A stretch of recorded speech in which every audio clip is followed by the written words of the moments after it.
Welcome back to Steve's Project Car Garage. My name is Steve, and this is Chris. Say hi, Chris. Hi, everybody.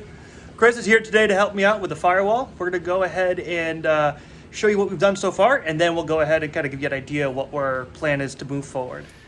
All right, welcome to the driver's side. So last time you saw this side, there was still a bad lower A-post here and chunks of floor. Well, that has all since been removed. I went ahead and I did that last night and a little bit this morning in preparation of Chris coming over. And we have already gone ahead and done a test fit with the floor pan. And we have determined that it is about the same amount out as the other side. And so what we're gonna do today is work on trying to get that in and fit. And then once we have it fit, we're gonna try to move forward and maybe adjust the actual firewall up here and kind of move it forward. So stick around, it'll be a good video.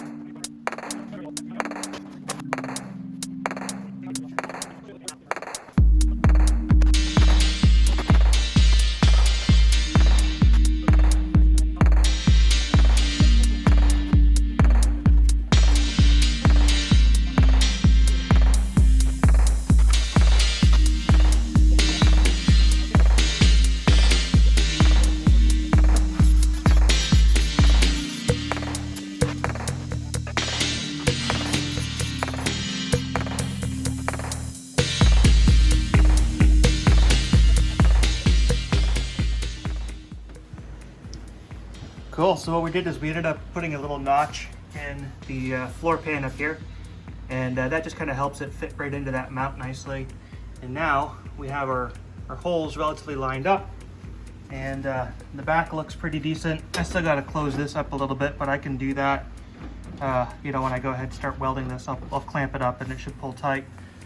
So really, that's a rough fit on the driver's side floor pan. What do you say, we do the passenger side next? Do a rough fit. Let's do it.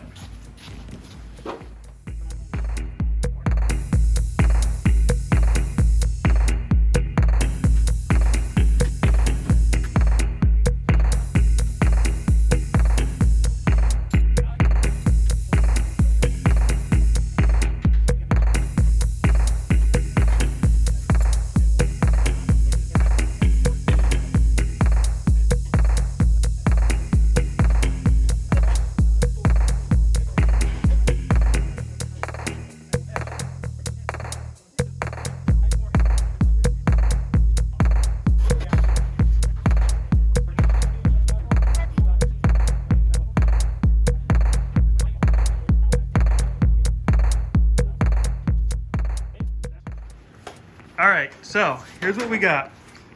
We have the floors fitted in temporarily. They're just held in with a couple of vice grips. And now Chris is going to tell us what we're gonna do next. Well, using the floorboards, what we've done is rearrange the front monocoque so the bottom is at the right place.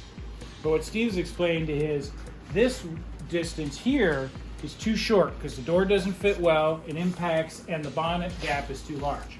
So what we have to do, now that we've kind of moved the bottom forward, the next job is to kind of tip it forward and move the top forward. The only dimension that really matters here is the door and bonnet. So we're gonna have to mount those next. To support the weight of the door, we reinstalled this jack here because we don't want this side sagging. Once we take the support off, mount the door, get it on the clip on this side and then the bolts on this side, we'll be able to jack and shim to get the dimensions right to reattach the bracing structure. This will move back or forward. We'll move forward hopefully about 1/4 of an inch and give us the extra 1/8 or to 3/8 of, 3/16 here, close up 3/16 of the gap here, and kind of build the right space. Once the door and the bonnet are right, we'll re-weld this support until the rest of the chassis gets in there to support that dimension. And that way your front to back distance in this gap is right, the edge hasn't cocked itself this way or that way, it hasn't rotated the wrong direction, and it's not up and down wrong. So that's, once the bottom is right, now it's time to fix the top. You feeling confident? I'm always confident. Hey, at this point, we can fix anything. It's true. Saw it in half, we'll put it back together. Well, let's get cracking.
All right, so we had a little bit of a lunch break and we're back.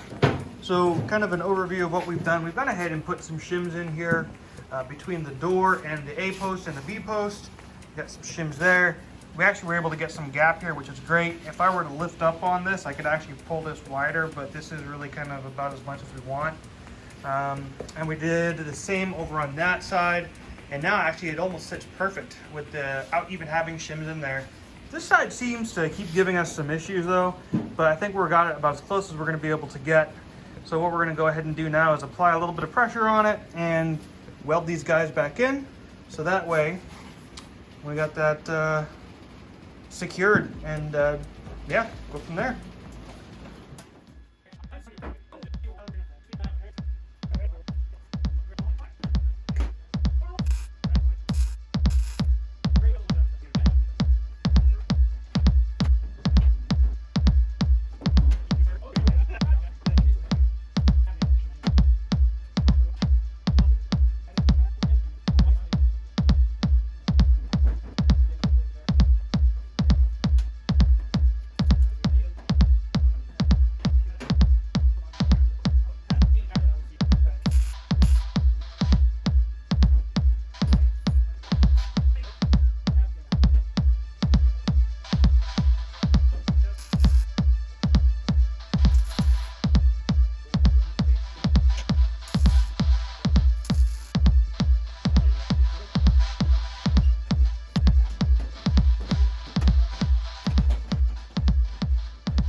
All right, so just like that, we have these guys welded in, and we got it welded over there. And so this is now nice and tight. And look at that, we actually have some gaps, which is nice. Give him a door shot. Yeah? Swing that door. Well, this guy's gonna fall off. Oh, because you're offended. But, hold on, we'll come over and we'll do it from over here. Good. Here we go. Yeah, just like that. It fits. Yeah, it fits. So I got some nice gaps. And we are, what, within an 1/8 inch of square now? Whereas before we were, what, an inch? About an 1/8. End to end, about an 1/8. Top to bottom, pretty much even.